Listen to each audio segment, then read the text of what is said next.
राधे राधे, जय सिया राम। मैं हूँ आपकी अपनी रेणु तिवारी और रेणु तिवारी ऑफिशियल में स्वागत करती हूँ। और मैं लेकर आ गई हूँ बहुत ही सुंदर सा एक बेटी और बेटा की विवाह में गाया जाने वाला चौक गीत। यह चौक गीत जब भाई चौक लेके आता है बहन के यहाँ तब गाया जाता है। तो आप लोग सुने और कमेंट बॉक्स में ज़रूर बताएं गीत कैसा लगा आपको। ससुरु बिराना कान माता पाठावो पियरिया लैके आवई हो। ससुरु बिराना कान माता पाठावो पियरिया लैके आवई हो। चुप रहा मोरी बउहर कुछ ना तो कहा बउहरे हो। बउहरी हटिया से पियारी लायऊ बई बही का तू पहिरी हो। बउहरी हटिया से पियारी लायऊ बई बही का तू पहिरी हो। ससुरु बिराना कई पियारी सागुन कैवा ही कहा माँ पहिराब हो। ससुरु बिराना कई पियारी सागुन कै वाही कहा माँ पहिराब हो।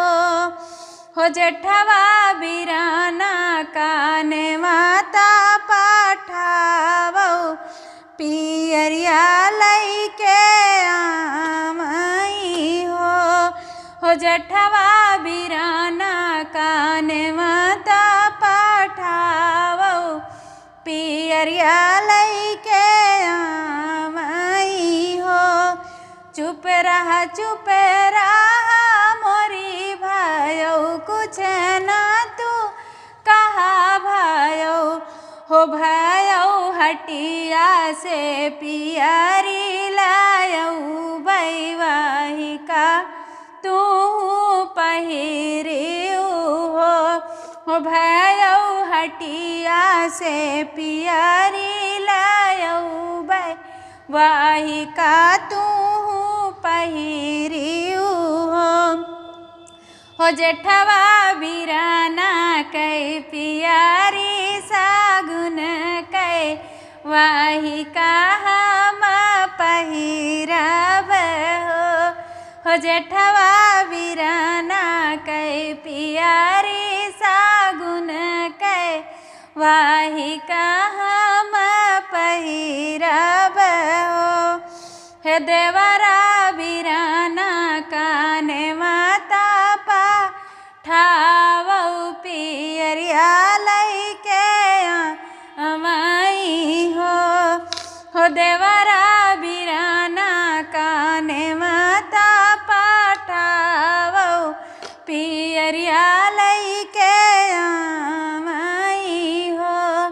चुप रहा मोरी भौजी कुछ ना तो कहा भौजी हो। भौजी हटिया से पियारी लायऊ बई वाही का तू पहिरी हो।